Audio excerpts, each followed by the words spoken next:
Long ago, nestled between misty mountains and shimmering lakes, there lay the Enchanted Forest. It was a place of wonder and mystery, where trees whispered secrets to the wind, streams sang lullabies, and the moonlight painted the ground with silver hues. The moon's glow was the heart of the forest, a source of magic that kept it alive. But one fateful night, the moonlight vanished. The disappearance was sudden. As the moon rose high, its light failed to touch the earth. Darkness swallowed the forest, and its magic began to wane. The streams lost their songs. The trees grew silent, and the once vibrant creatures of the forest hid in fear. The villagers who lived on the edge of the forest whispered of a curse, and none dared venture into the darkened woods. Among the villagers was a young girl named Elara. She was known for her curious spirit and unwavering courage. While others cowered, Elara felt a deep pull to the forest. She had always felt connected to its magic, often spending her days beneath its canopy, listening to its stories. The loss of the moonlight felt personal, as if a part of her had dimmed as well. One night, as the village slept, Elara packed a small satchel with bread, a flask of water, and a lantern. She tied her cloak tightly around her shoulders and stepped into the forest. The air was heavy with silence, and the path she once knew seemed unfamiliar, yet she pressed on, guided by an unexplainable force. As she ventured deeper, she heard a faint sound, a soft, sorrowful melody. Following it, she came upon a clearing where a figure sat on a fallen log. It was a fox, but not an ordinary one. Its fur shimmered faintly as though it had once been touched by moonlight. The fox looked up, its golden eyes meeting hers. "You seek the moonlight," it said, its voice gentle yet filled with sorrow. Elara nodded, too stunned to speak. "The moonlight was stolen," the fox continued, "taken by the Shadow King who dwells in the obsidian caverns.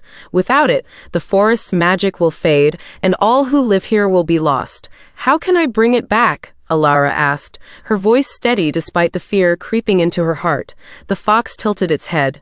"The journey is perilous. The Shadow King's realm is guarded by creatures of darkness, but you are not alone. The forest will aid you, for it recognizes your heart." With that, the fox stood and began to walk. Elara followed, her lantern casting a warm glow. Along the way, the forest offered its help. A stream gifted her a vial of enchanted water, its glow faint but reassuring. The trees bent their branches to reveal hidden paths, and a family of fireflies joined her, lighting the way. After hours of walking, they reached the obsidian caverns. The entrance loomed like a gaping maw, cold and uninviting. The fox paused. "I cannot go further, but remember this. Light and courage are your greatest weapons."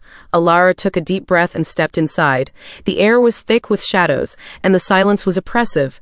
As she ventured deeper, she encountered creatures made of darkness, twisted forms with glowing red eyes. They lunged at her, but each time she held up her lantern. The light drove them back, their forms dissolving into wisps of smoke. Finally, she reached the heart of the caverns. There, atop a pedestal of black stone, was a crystal orb glowing faintly with stolen moonlight. Beside it stood the Shadow King, a towering figure cloaked in darkness. His voice echoed like thunder.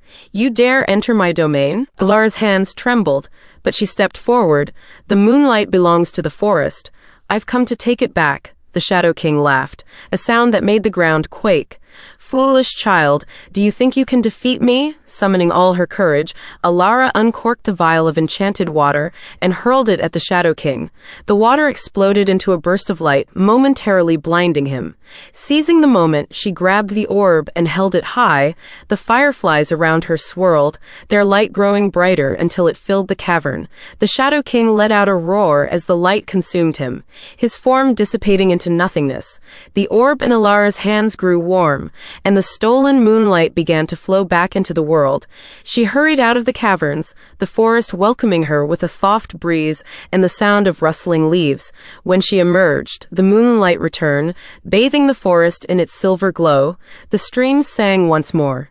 The trees whispered their gratitude, and the creatures of the forest came out of hiding. The fox reappeared, its fur now fully radiant. "You have restored the heart of the forest," it said. "The magic will thrive thanks to your bravery." Elara smiled, her heart swelling with joy. She returned to the village, but she knew she would always be a part of the forest, its protector and its friend. And so, the enchanted forest flourished, its moonlit magic a testament to the courage of one girl who dared to face the darkness.